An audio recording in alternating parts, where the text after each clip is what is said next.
Hey everybody, Tim Albrecht here, and thank you for listening to the YFP podcast, where each week we strive to inspire and encourage you on your path towards achieving financial freedom. This week I had a chance to welcome fellow pharmacist and YFP Director of Business Development, Justin Woods, onto the show. Justin leads our discovery call process designed to help individuals determine whether or not YFP Planning and its comprehensive financial planning services are a good fit for them. Since joining the YFP team in November 2021, Justin has conducted more than 50 of these discovery calls. And on today's show, we talk about 10 takeaways he has had from these conversations where he's had a close look at the financial goals and concerns of pharmacists across the country. Some of my favorite moments from the show include hearing Justin talk about the various guilt individuals have when reaching out to a financial planner, whether that be about a previous mistake, join the club, feeling like they could be doing more, or even, as you'll hear Justin say, having too much cash on hand. Also hearing Justin talk about determining when the timing is right to work with a planner and why there is a cost to not starting with the financial planner, why planning requires a substantial investment of time and money, and why the transparency of the fees involved is so important, and how he answers the most common question he gets, which is what's the return on investment of the planning services. Okay, let's hear from today's sponsor, and then we'll jump into my interview with Justin. This episode of the Your Financial Pharmacist podcast is sponsored by Splash Financial. With interest rates on the rise, it's a good time to evaluate the refinancing of your student loans. If you've ever considered refinancing your loans, check your rate now through Splash Financial. If you qualify, refinancing can help you get a lower monthly payment on your student loans or get a lower interest rate. Splash helps you shop and compare loan refinancing offers across lenders nationwide. Browsing rates through Splash Financial is fast, free, and won't impact your credit until you complete a full application. And now when you successfully refinance $50,000 or more, Splash Financial will give you an extra $500 in cash bonus using our link splashfinancial.com/YFP. So check your rate today and see what you might be able to save at splashfinancial.com/YFP. Justin, welcome to the show. Hey, Tim. Pleasure to join you. A bit surreal, actually, since I've been a long-time listener to the podcast since 2017 now, and now feature as a guest in addition to being part of the YFP team. And we are so glad, Justin, to have you as a part of the team. You and I have known each other for some time in the pharmacy world. We completed residencies a few years apart at the Ohio State University College of Pharmacy, had some great shared mentors there, and are really excited to have you as a part of the YFP team. Definitely. And one quick point before we get started, I don't want our listeners to think this podcast is having an issue buffering when I'm speaking. I do have a stutter, or as I like to say, I speak with a remix. That is my one disclaimer for folks who might not know me, since I'm human, and you may hear a stutter periodically throughout this episode. Appreciate that, Justin. So here we are, episode 250. We just crossed 1 million downloads. Thank you so much to the YFP community, the support that you've provided us since launching the podcast in July of 2017. Really a surreal moment for us. And for folks that have been listening for a while, if you haven't yet done so, if you could please do us a favor and leave us a rating and review on Apple Podcasts or wherever you listen to the show. We'd really appreciate that and be a great way to help others find the show as well. So thank you so much for the ongoing support that everyone has provided. So today we're going to be talking, Justin and I, about 10 takeaways that he has had in 50 plus conversations with pharmacists about their financial goals, about their financial plan, since he joined the YFP team in mid-November of 2021. And these conversations come through the discovery call that we offer folks, and Justin leads these efforts. So these discovery calls are an opportunity to learn more about YFP planning and comprehensive planning services, and folks can learn more at yfpplanning.com. And so, Justin, before we jump into your story, before we talk more about the takeaways that you have had through these 50 plus conversations, give our listeners who may not be familiar with the planning services offered by YFP Planning more insights into what the discovery call is, why it's important, and what they could expect. To be honest, hiring a financial planner, it's a big investment in time and dollars. With that said, our model is worth it for the right people, and it's wrong for some, and that's certainly okay. And through a discovery call, I seek to understand your specific financial needs and concerns. I meet with people who vary in terms of their season of life. Some folks are new practitioners building their careers while simultaneously tackling student loan debt and learning how to be efficient with their income. Others are growing personally by starting a family or purchasing a home. Some are mid-career, seeking to optimize their income, given more cash flow through being either debt-free or just no longer paying for daycare. And then we have pharmacists who are near retirement and want to protect the assets that they've worked so hard for. Typically, people share they feel overwhelmed or concerned about their debt, maybe even frustrated that they're making a good income, but are not progressing financially. I also hear some folks are unsure if they're optimizing the income they're making or even afraid that they won't be financially secure in retirement. And it is only through a discovery call process that we can uncover your financial why and understand if YFP has solutions that fit your needs.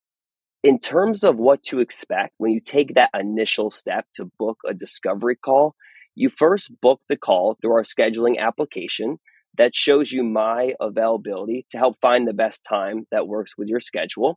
We conduct these calls via Zoom conference.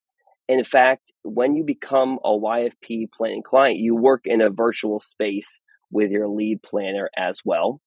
The meeting will last 30 to 60 minutes, depending on where the conversation goes. I do take notes throughout the process to capture information in the moment. And also because if you take the next step to become a client of YFP Planning, anything we discuss goes directly to your lead planner to review before your first meeting with them. Great stuff, Justin. And for folks that are listening, maybe been following the community for some time and they're ready to take that step, they can do so by going to yfpplanning.com. They'll see that option to schedule a discovery call. They'll see your face and they can pick a date and time that works for your calendar and works for their schedule as well. So let's jump into 10 takeaways that you've had. So now that we've framed what the discovery call is, we're going to talk about 10 takeaways you've had through over 50 of these discovery call financial conversations with pharmacists over the last few months. And I think the first one is a good segue from what you just shared, that, this is really about discovering more about an individual's financial plan and their goals. It's hence called the discovery call. And number one, I think the thing that we first see is that individuals, might be seeking financial advice in these calls. And my question is, what's the problem here? Isn't that what the team at YFP Planning has expertise in? Tell us more about this one. Yes, right, exactly. So trust me, I am not an expert in personal finance. You can certainly ask my own YFP financial planner, Kelly Reddy Hefner. In fact, I've made many mistakes that you, Tim, outlined in episode 247 of 10 common financial mistakes pharmacists make. Realistically, 5 months ago, I was a practicing pharmacist. I've spent 10 years in community and specialty pharmacy settings, including 2 years of residency at Ohio State. Go Buckeyes. And if you're listening right now and afraid I'm going to test your financial literacy on a discovery call, I promise you have nothing to worry about when I'm on that other side of the screen. But even though I'm not a financial planner, I do understand our comprehensive financial planning service better than most folks, since I see it from the inside as part of the YFP team. But my wife, Sarah, also a pharmacist, and I are YFP planning clients as well.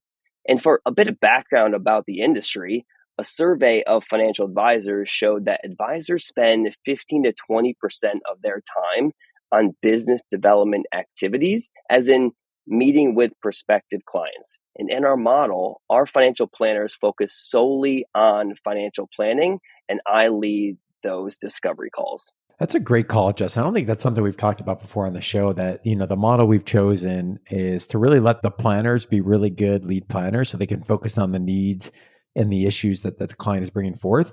And then obviously your role, and Tim and I have shared some of this as well, is to really focus on some more of those business development activities. And I would even further contend, Justin, that, I often said this is, hey, I'm not a financial planner as well. I love the topic. I love to learn, but I think there's often value in not getting in the tactical weeds, right? In that first call, when you're really just trying to understand, like, what are the goals? What are the hopes? What are the dreams? What are the pain points? What are the problems? So that we don't get sucked into, very detailed student loan repayment or investing strategies, but rather we can just really learn about what is of greatest need and significance to the client. So important early on in that relationship.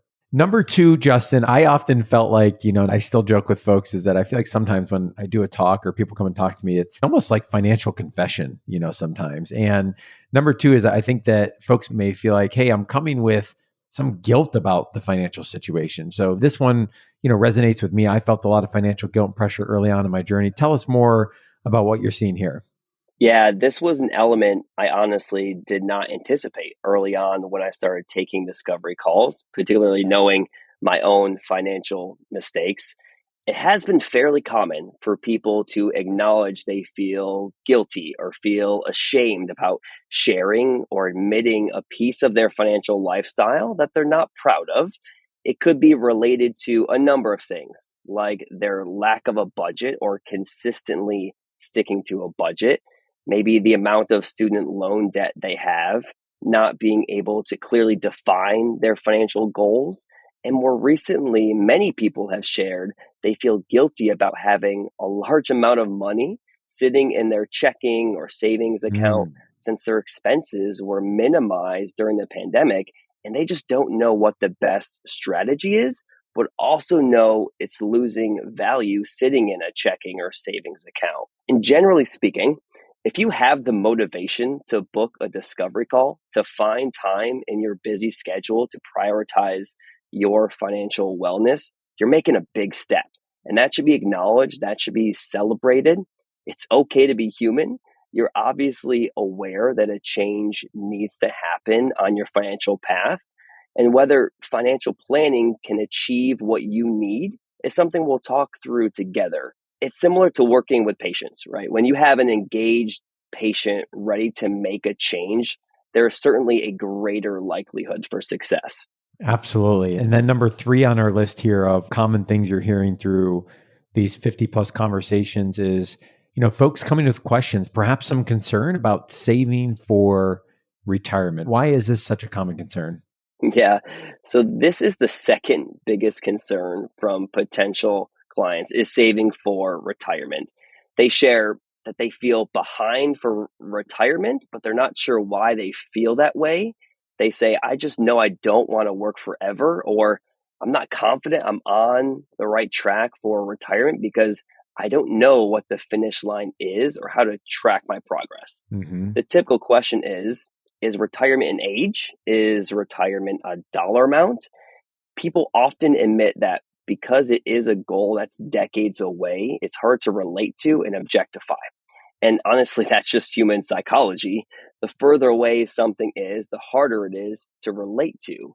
Typically, when people bring up retirement, I ask them, of the steps you've taken so far, do you think you're on the right track? And inevitably, the answer is a clear no, or they refer to the chart on the dashboard of their 401k account, right? And through the planning process, our planners help clients conduct what's called a nest egg calculation, or the amount of money that you would need to retire comfortably. The last time I did this calculation for my wife and I, it was about $3.3 million. And this is generally where people look at me like I have 3 million heads, right? Since it's a big number way in the future. Whether retirement's 20 years away, 10 years away, 40 years away, the big question is, what does that actually mean in today's dollars? And what do I do with that number?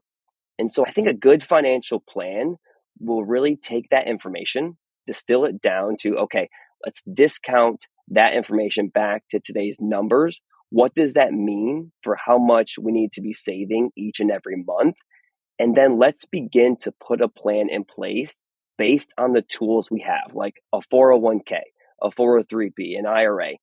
Automate that plan so we're contributing in a tax efficient manner.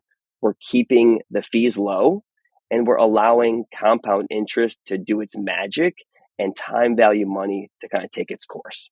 Great stuff, Justin. I think we often think about retirement as a hope, a wish, a dream, or a big scary date off in the future. Or we do get a little bit more granular. Maybe we punch some numbers in a calculator, and then the number that's spit out, we're like, that feels impossible, right? I feel Right. behind, or I'm worried about that becoming a reality. And I think what I really hear there is that value in coaching of bringing that to life.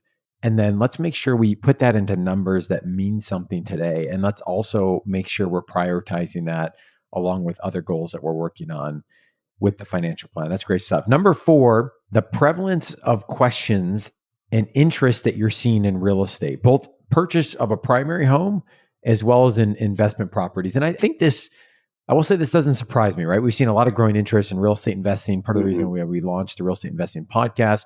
We certainly have felt the interest in home buying. Could be a first home, second home. Obviously, we know that market is pretty wild right now. So tell us more about what you're seeing here. Yeah. So I mentioned a bit ago that retirement was the second top concern of people I meet with. Another top 5 concern is home purchase. And what I found is that this is not limited to people who are buying their first home. I also hear this concern from people who've outgrown their current home or maybe looking for a second home, a vacation home. Followed closely behind that topic of home purchase is interest in real estate investing. The Mm-hmm. prevalence of this topic, as you said, could be due to the nature of our podcast content, particularly with Nate and David on the real estate investing podcast. But for most people, it seems that real estate is an outlet for their entrepreneurial spirit and Mm. helps also create passive income. But I also think it's due to the nature of our fee-only financial planning model. As Tim Baker shared in episode 1 of the Real Estate Investing podcast, in most models of financial planning, the more that you put money into an IRA, brokerage account, the more the advisor gets paid. So they're not incentivized to say, hey, maybe you should dump 50,000 into this property, because again, it takes away from that traditional investment vehicle. But our team does view real estate investing as a method to build wealth, and we have the resources to help people through that process if that is the path you want to take. Great stuff. And this is another example, just like we often talk about with, hey, when you work with a planner, if you've got student loans and they don't understand student loans, that's a problem, right? If you're working with a planner that maybe Right. doesn't prioritize or value real estate investing as an option, right? We're not saying it's for everyone, but as an option to consider, or has experience either themselves or in advising other folks, such an important distinction in that relationship. Number 5, to no surprise, we just talked about this on episode 248 of the podcast, as I mentioned, is folks coming with questions / confusion / angst / excitement / any other emotion, I think, surrounding PSLF. Tell us more about what you're seeing here. Yeah. And as you said, if you're listening and new to the term PSLF, definitely queue up episode 248 to learn more about the program and hear some of the pharmacist success stories there. But since I did not practice as a pharmacist for a nonprofit or a 503c organization, I wasn't eligible for PSLF. But through my role here at YFP, I quickly learned how overwhelming and confusing the process can be for some people. And personally, I would want an expert to help me through that process, to help me get thousands of dollars wiped away after 120 payments. And that is what I hear on discovery calls as well. People are confused about the nuances of the program, confused about how to optimize the repayment strategy in a tax efficient way, and need a partner to help get them across the finish line. Obviously, I have a biased opinion, but I've heard the success stories and I see the joy our team shares on Slack when they help a particular planning client get those loans forgiven. And if you're a pharmacist listening and need the support of a team to give you that peace of mind that we can get you to the finish line, YFP Planning is your best option. Awesome stuff. Number 6, Justin, is spouses or significant others where maybe one is a pharmacist and one is not. And, maybe wondering, is YFP planning even for us, right? Do we have to both be pharmacists, or do you guys work with non-pharmacists? Tell us more about what you're seeing here. Yeah, I wanted to include this observation since it was brought up during one discovery meeting. And generally, if one person has a question, many other folks do too. In this example, we were nearing the end of this particular discovery call, and the pharmacist shared even though I'm a pharmacist, my husband's not, and I want to make sure that he's represented throughout the planning process. And I could have not been more thrilled that she brought that up because, one, it taught me that I need to acknowledge upfront that our planning process is not just suited for pharmacists. Obviously, we're called your financial pharmacist, but technically only 80 to 85% of our clients are pharmacists. And a majority of those households we work with, only one person is a pharmacist. The active involvement of both partners, regardless of their background, we feel is critical to the planning process. In fact, when you book a discovery call, we ask you to find a time that both you and your partner are available. If you're married, engaged, maybe not married, but living with your partner for many years, you generally have shared assets, maybe not combined finances, which is a step we walk clients through during the planning process, if that makes sense. But you generally own things together like a home. In these cases, it's impossible to optimize the financial planning process if we don't have all the decision makers at the table. And I've learned this the hard way that generally speaking, if we conduct a discovery call with only one partner, we get to the end and they say, all this sounds great, but let me check with my spouse. And then what we end up doing is going through the discovery call process all over again, because that partner may have a different perception of money, its impact, and also their own financial goals. And it's critically important that both partners are involved in the discovery call and in that initial planning phase, should you become a client of YFP Planning. So long story longer, yes, we're called your financial pharmacist, but our planning services are technically for people of all income levels, all career backgrounds. It just has to fit what you're looking for. Yeah, it's so important, Justin. I'm a firm believer. I wrote an article way back when about 10 financial discussions every couple should have, whether they decide to merge accounts or not, and how assets are joined or not, whether they're married or they're not married. Just healthy discussions for folks to have about getting on the same page financially, or even having an understanding where they agree to disagree in certain areas, just to have those conversations. And we believe, as you mentioned, that outcome of the planning process is so much stronger, so much richer when both folks have a voice. Because what we often see, and I've experienced this firsthand with my wife, Jess, and I, and Tim Baker being our planner, is that, yeah, that hour with Tim is great, but the 2 hours afterwards and the conversation later that night and that weekend and throughout that week, where we are then discussing among ourselves, so helpful to have that third party and to make sure both folks are present and to start that all the way at the beginning as they're evaluating that service to begin with.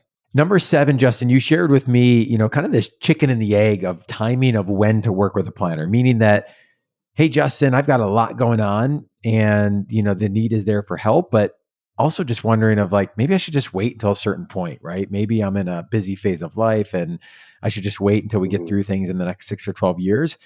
But the other side of that coin is, right now I'm looking ahead, I'm in the middle of a lot of things where I could use the value and the help in the planner. So talk to us through this one. Yeah, so I heard Tim Baker share a phrase during a discovery call when I first started, and it's that transition points bring lots of financial decisions. The emphasis is that there is a cost to not starting with a financial planner. If you see the value that it can bring to you or your family, it will continue to cost you to not get started. It could be a tangible thing like paying more in interest on student loans, right? Or money sitting in your savings account that's being eroded by inflation, or possibly more time lost toward your short-term goals like a home, vacation, car purchase, starting a family, or even just stress around balancing multiple priorities. I hear people say, let me get rid of credit card debt, or let me streamline my budget before I hire a financial planner. And I try to challenge those people that, isn't that the reason you booked this call? Because you need help with some of these aspects of your financial life. And I also hear other people say, let's wait until student loan repayments start, or maybe after our wedding, or after I start my new job. And I totally understand that these transition points are stressful and that it's difficult to think about adding one more task to your plate. But that's the beauty of financial planning. It is more about the process than the plan itself. And through that process, these points of transition become easier to manage personally and maybe even enjoyable with less financial stress. Great stuff. Number 8 has to do with the fees, and I think the unawareness of the fees. And this is really insightful for you to come into the YFP planning, our fee only, our pricing model, which I think is a little bit non-traditional to the industry, and to get some experience. But generally here, what you're seeing is an unawareness of the fees associated with the planning. Folks realizing maybe there's a lot of variation in the industry, but not knowing really what to expect here in terms of that investment of money. Tell us more. Yeah. As I mentioned before, hiring a financial planner is an investment of both time and dollars. So we obviously talk about pricing during the discovery call. But what I've noticed is that generally people have no idea how much a financial planner costs or even how a financial planner gets paid. Tim Baker tells the story of when he decided to become a financial planner. He went to his mother and said, "I'm changing career paths to become a financial planner." And his mother told him it was the stupidest idea he's ever had, since she doesn't pay her financial planner anything. And that lack of awareness around fees is not unique in the financial service industry. I actually started working with an advisor back in 2014 with another company. And when I went through the discovery call process myself out of curiosity if YFP planning was a good fit for me and my family, Tim Baker really educated me on all the hidden fees. And since that point, I've learned that payment models for financial planning come in more varieties than Skittles and Jolly Ranchers combined. The most common fee, though, is called assets under management, where your planner will charge you a percentage of the money you invest with them. This percentage can range based on the services they provide, but is generally at least 1%. What I didn't know is that there are also expense ratios assigned to those investments or funds based on where they are invested. And since you need to pay a small fee for the company of the fund to handle those day-to-day operations, but if you're not careful, those expense ratios can really impact the overall performance of your portfolio in the long run. And that is where our model is different, right? We're fee only. We're fully transparent about the fees that we charge. We believe that fee only is the best way to operate as a financial planner because it reduces conflict of interest. Similar to the real estate example that I just shared, in reality, most folks don't wake up one day and decide to hire a financial planner. You typically hire a financial planner to solve a problem. And generally, it's not a math problem. It's because you want to live a richer life than you currently have and achieve your version of financial freedom. And we believe a fee-only model is the best way to keep your financial goals a top priority. Justin, you've mentioned now twice that it's a significant investment of time and money. And you and I are both analytical pharmacists. And I suspect you've talked with many folks that are like, okay, it's an investment of money. I get that. Maybe they've even talked with someone before where it's, quote, free financial planning. And then they realize otherwise, that there's either hidden fees or perhaps sale of products that aren't in their best interest. And that's really where the revenue might be coming from and truly not providing comprehensive planning. So I value the transparency. I understand there's a fee involved with that. But naturally, the next question here is, what's the ROI, right? What is the ROI? So tell me more about what you're hearing from folks as they're trying to make this decision of, this is an investment of time and money, and what's the potential return? Yeah, this has to be the number one question that I'm asked during a discovery call. And it is very difficult to answer since as a comprehensive financial planning firm, we prioritize your complete financial life. When some people think of a pharmacist, they think of counting pills. And I say some people because I like to think and believe that that narrative is changing. The point I'm trying to make is that when most people think of financial advisors, they think of investments. And in our model, investments is only a small piece of the financial plan. A few people have recently asked me, what is your investment philosophy for combating inflation? And one, I'm not a financial planner, So I probably don't have the best technical answer. And two, if that's your primary concern, that's fine, but we're probably not your people, and that's okay. Because in general, the market is efficient, right? 93% of active management advisors, so those who attempt to beat the market, 93% of them fail, right? There are pockets of inefficiencies like we've noticed recently, but over time, investments are a tool to actually combat inflation.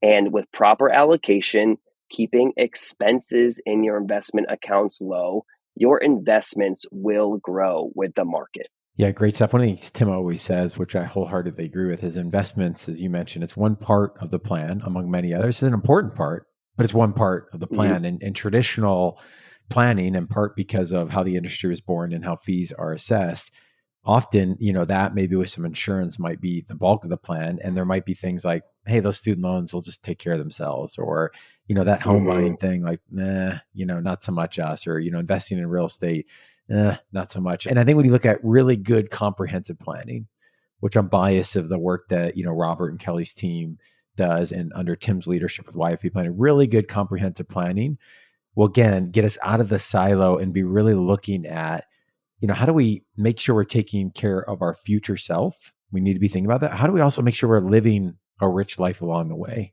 Right. And so, yeah, we need to be saving and investing and doing so efficiently and saving on fees and taking advantage of the tax benefits. But we also need to be thinking about many, many other parts of the financial plan, including the protection parts, as we think about things on the insurance side, on the estate planning side, obviously the debt management piece, and then all the other things that come, throughout life and throughout the financial plan. So that takes time, an investment of time and investment of money. And obviously there's benefit in that being transparent, as you mentioned. Number 10 is what you've, I think, seen often, which I would hear often as well, is you do taxes? And, I think a lot of individuals may not be thinking about the synergies between the tax and the financial plan, or the power of the synergies between the tax and the financial plan. So what are you hearing here, and what perceived value are you getting that folks see of, okay, well, what could be possible if we really have the tax plan rowing in the same direction as the financial plan?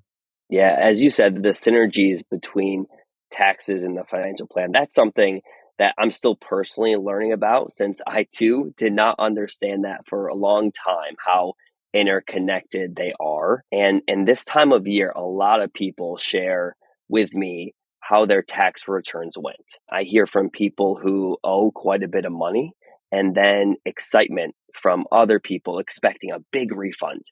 And previous Justin would have also been excited about a big refund, but my perception is changing through my own comprehensive financial planning process. If you're listening right now and are expecting a big refund, let me ask you, how would you have spent those dollars better throughout the year? Could you have put a bigger down payment on your home? Could you have added more to your 401k or investment contributions? Could you finally leave your state and go on vacation, right? When you get a tax refund, you've basically given the government money interest-free. And through our planning process, in quarter one, we file your taxes for you. But the real magic happens during the year through our tax planning service, where we ask you for a couple documents. And by understanding your situation, we can estimate either how much money you will owe or how much money you will get back. And neither of those are great options. We want to get as close to zero as possible.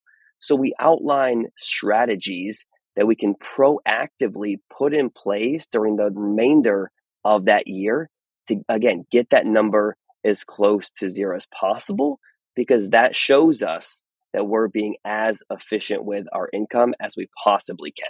Well, there you have it. 10 takeaways from 50 plus financial conversations that Justin Woods has had with pharmacists over the last few months. And Justin, I can tell you firsthand, when you came up with this list of 10, I've done a handful of discovery calls prior to your arrival. Tim Baker has done 10 times, as much as I had. But these are themes that we've seen for years. And I think some of the takeaways that you've brought here, I suspect will resonate with many folks that are listening to this episode. So as I listen or hear to this, I'm a pharmacist thinking, hey, maybe I'm interested in taking this next step to get on a discovery call with Justin to learn more about the planning services, see whether or not it's a good fit. Tell us more about what next step they can take and where they can go to schedule that.